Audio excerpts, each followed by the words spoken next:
बच्चों, क्या आपको पता है कि वस्तुएं पृथ्वी पर कैसे चल पाती हैं या ज़मीन पर चलने के लिए कैसे सक्षम हो पाती हैं?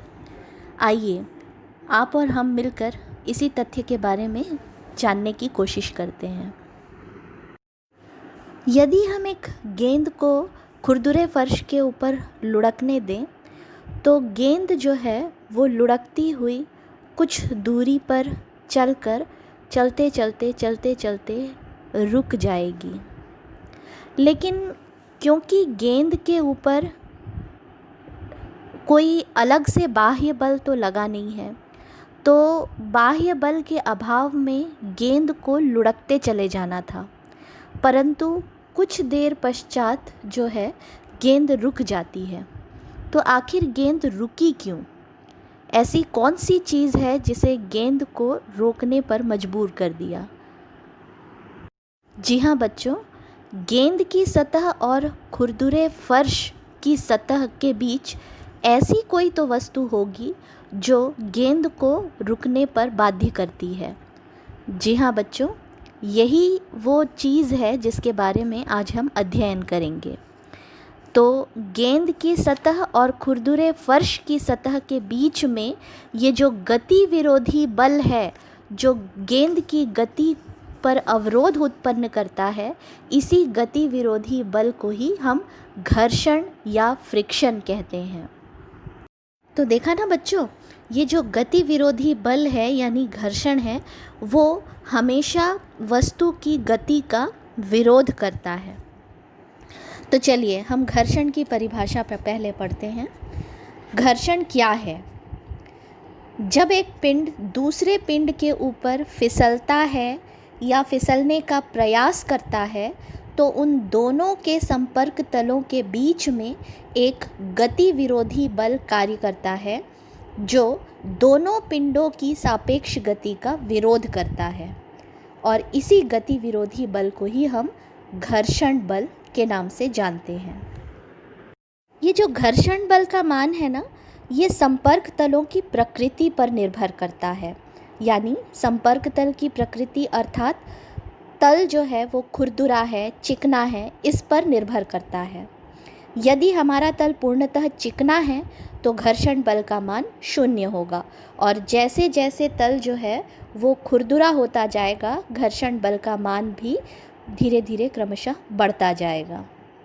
परंतु ब्रह्मांड में बच्चों ऐसी कोई भी वस्तु नहीं है जो पूर्णतः चिकनी हो, इसलिए हम लगभग सभी वस्तुओं में को खुरदुरा जो है वो मान सकते हैं। अब आप सोच रहे होंगे कि कोई वस्तु में ये गति विरोधी बल अगर कार्य करता है, घर्षण बल अगर कार्य करता है, तो आखिर इसका कारण क्या है? ये किस वजह से वस्तु की गति का विरोध कर पाता है? तो चलिए हम कारण जानने की कोशिश करते हैं। वैसे तो ब्रह्मांड में कोई भी वस्तु का पृष्ठ जो है वो पूर्णतः चिकना नहीं है। प्रत्येक पृष्ठ पर आणविक अनियमितता के कारण जो है उनमें खुरदुरापन होता है, प्रत्येक पृष्ठ पर। इसलिए जब एक सतह जो है वो दूसरी सतह के संपर्क में आती है, तो उन दोनों सतहों के बीच में अंतर्ग्रंथन हो जाता है। अंतर्ग्रंथन को इंटरलॉकिंग कहा जाता है। यानी जब एक पिंड को दूसरे पिंड के ऊपर हम चलाने का प्रयास करते हैं, तो इसी अंतर्ग्रंथन यानी इंटरलॉकिंग के कारण जो है वो गति विरोधी बल जो है उत्पन्न होता है और कार्य करने लगता है, जिसे हम घर्षण बल या फ्रिक्शनल फोर्स के नाम से जानते हैं। तो घर्षण का मुख्य कारण है इंटरलॉकिंग यानी अंतर्ग्रंथन। अब हम घर्षण के प्रकारों के बारे में बात करते हैं। मुख्यतः घर्षण जो है वो 3 प्रकार का होता है। एक स्थैतिक घर्षण, दूसरा गतिक घर्षण और तीसरा सीमांत घर्षण। हम एक एक करके इस घर्षण के बारे में अभी अध्ययन करेंगे।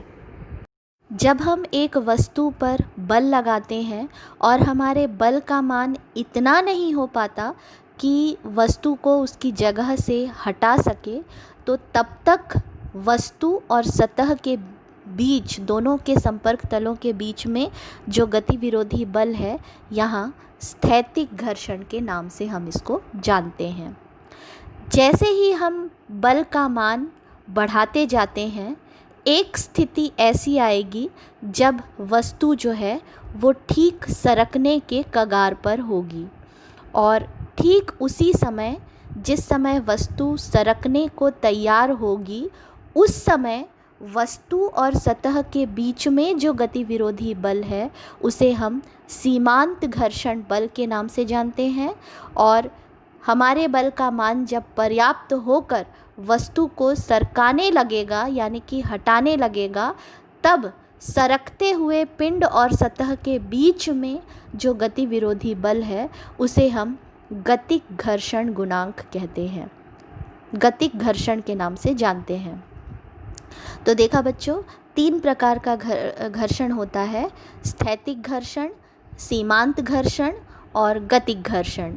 स्थैतिक घर्षण अर्थात जब तक पिंड सरकता नहीं है, सीमांत घर्षण अर्थात जब पिंड ठीक सरकने को तैयार होता है, और गतिक घर्षण अर्थात पिंड जब सरकने लगता है। तो बच्चों, आपको तीनों प्रकार के घर्षण के बारे में जानकारी हो गई होगी। चलिए, अब हम घर्षण के लाभ और हानियों के बारे में भी थोड़ी सी बात करते हैं। सबसे पहले घर्षण के क्या क्या लाभ हैं? वैसे घर्षण के अनेकानेक लाभ हैं। बिना घर्षण के हमारा जीवन जो है वो संभव नहीं है। जैसे घर्षण के कारण ही हम आग उत्पन्न कर पाते हैं, घर्षण के कारण ही हम पृथ्वी पर चल पाते हैं, घर्षण के कारण ही हमारी वाहनें जो हैं वो सड़कों पर दौड़ पाती हैं, घर्षण के कारण ही हम वाहन में ब्रेक लगाकर उसे रोक सकते हैं, घर्षण के कारण ही हम दीवार में कील या कोई अन्य चीज़ जो है वो ठोक सकते हैं। और वैसे देखा जाए तो घर्षण के कारण हम बोर्ड में चॉक से लिख पाते हैं। तो घर्षण के बहुत सारे लाभ हैं। चलिए, अब हम इसकी हानियों के बारे में भी थोड़ा सा बात करते हैं। घर्षण के कारण मशीनों के कल पुर्जे जो हैं वो घिस जाते हैं, और घिस जाने की वजह से उनकी दक्षता जो है वो कम हो जाती है। घर्षण के कारण हमारे जूतों के जो सोल हैं वो घिस जाते हैं। तो इस प्रकार से कई लाभ और हानियों के बीच में हमने घर्षण को अध्ययन किया। आशा है आपने घर्षण के तथ्य को अच्छी तरीके से समझा होगा। अब बच्चों, कल्पना कीजिए कि यदि पृथ्वी की प्रत्येक सतह चिकनी होती, पूर्णतः चिकनी होती, तो थोड़ा सोचिए, क्या हम इस ज़मीन पर चल पाते? यदि हमारे जूते चप्पल जो हम पहनते हैं और जिनको पहनकर हम चलते हैं वो भी चिकने होते और सड़क भी चिकनी होती, तो क्या हम इस चिकनी सड़क पर लगातार चलकर एक जगह से दूसरी जगह पहुंच पाते? क्या टायरों के यदि सतह चिकनी होती तो क्या वो सड़क पर दौड़ पाती? नहीं। तो यहाँ पर घर्षण न्यून होने के कारण हमें बहुत सारी असुविधाएं होती। ना हम पृथ्वी पर चल पाते, ना वाहनें सड़कों पर दौड़ पाती, एक्सीडेंट हो जाते। तो इसी न्यून घर्षण को यहाँ पर हमको बढ़ाने की आवश्यकता है। तो कई जगहों पर हमें घर्षण को बढ़ाने की आवश्यकता पड़ती है।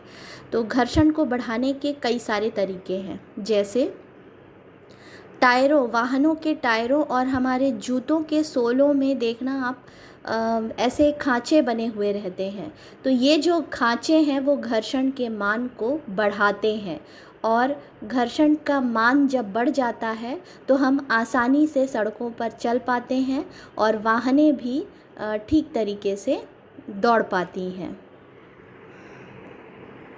अब कल्पना कीजिए कि कोई मशीन जो है वो लगातार दिन रात चलती है, तो चलते चलते उसकी दक्षता जो है वो कम हो जाती है और उसके कल पुर्जे जो हैं वो घिसने लगते हैं।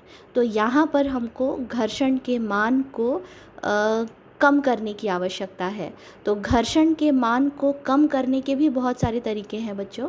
जैसे हम घर्षण के मान को कम करने के लिए स्नेहक या ग्रीस का या ऑयल का हम प्रयोग करते हैं, लुब्रिकेटिंग ऑयल का हम प्रयोग करते हैं।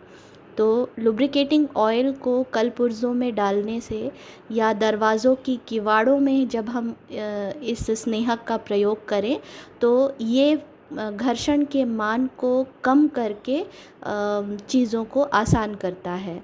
और इस तरीके से हम देख पाते हैं कि विभिन्न परिस्थितियों में कभी हमें घर्षण बढ़ाने की आवश्यकता पड़ती है और कभी हमें घर्षण घटाने की आवश्यकता पड़ती है।